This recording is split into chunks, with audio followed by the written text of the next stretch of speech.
So, is there anyone in this room who would like to have a better memory? Better being able to remember things okay, that's nearly half of you. And are there maybe people in this room who would like to have better concentration, better being able to focus on your job and not get distracted all the time? It's even more people.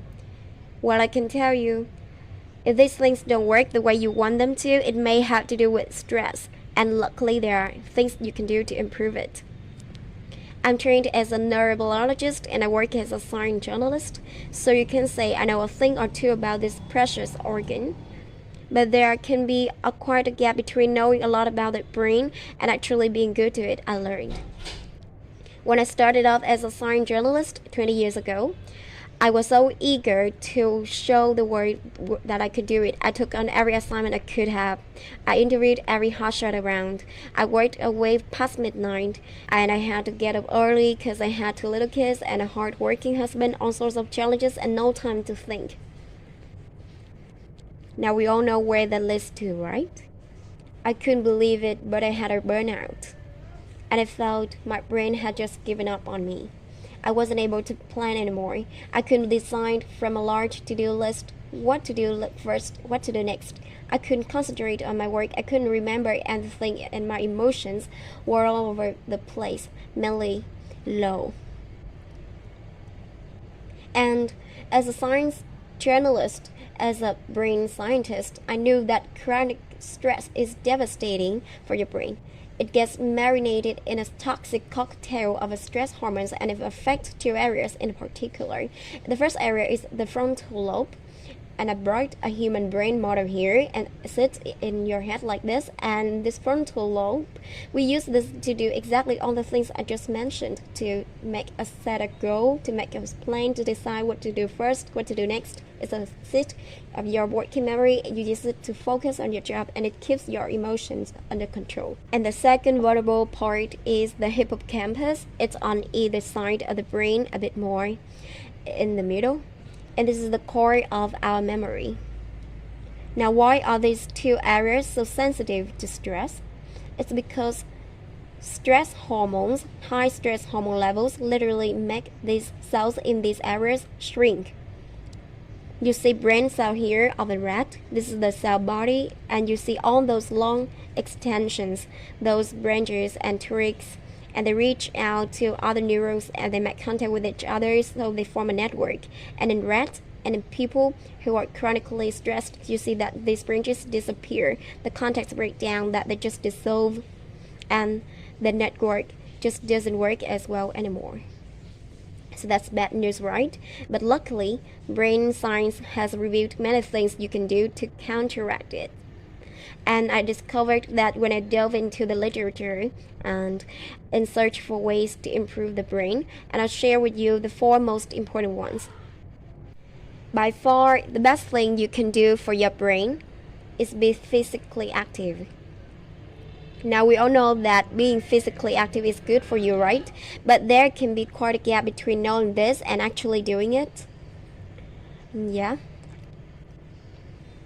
But when we're working out, it's not just good because your heart starts pumping and you get oxygen to your brain. While you're being physically active, your brain actually makes growth factor that stimulates the outgrowth of these branches.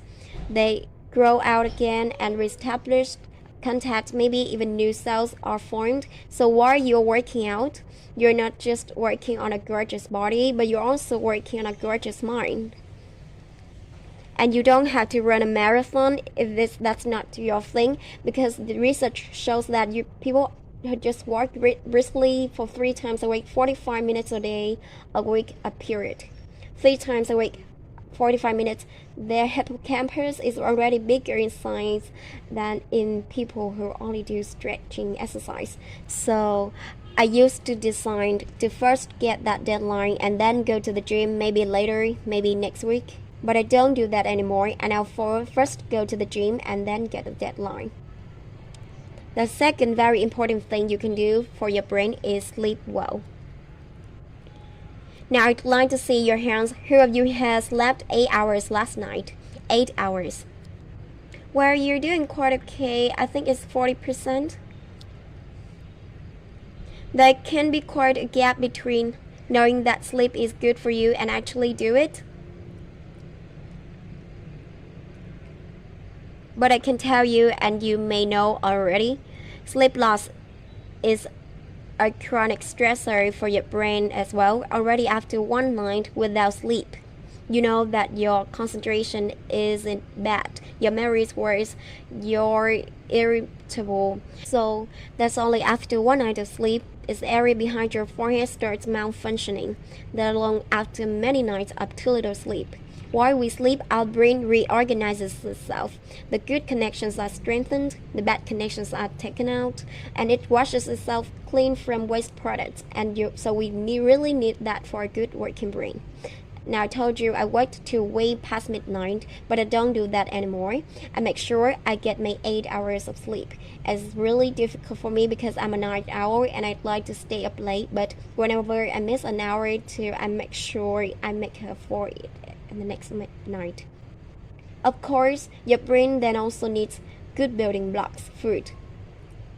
And doing food research is very difficult. It's very hard to pinpoint which specific vitamin or mineral is good for your brain, but for an entire eating pattern is perfectly clear.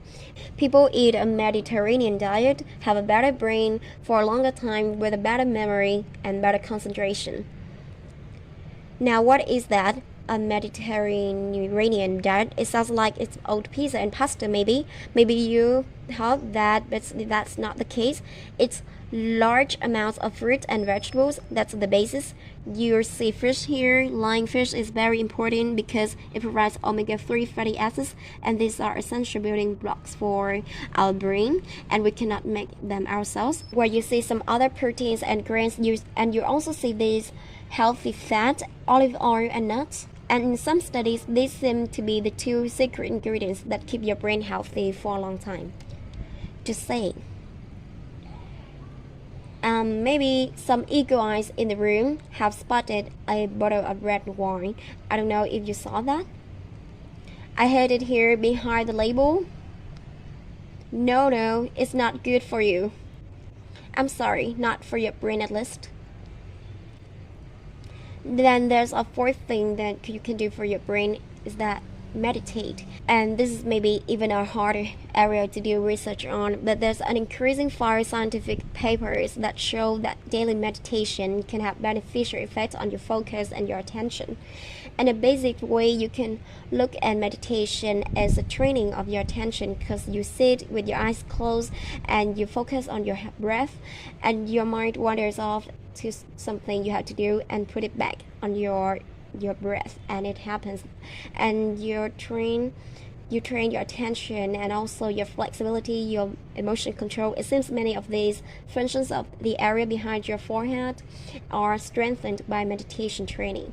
So you can try if you like, build into your routine in the morning or just before you go to bed, and you can start with 5 minutes a day and see how it goes. I do it every day, and in times I don't really miss it.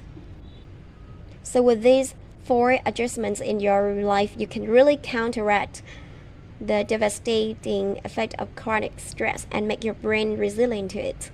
I built this into my routines ever since my burnout, and I must say my brain works well again, maybe even better than ever.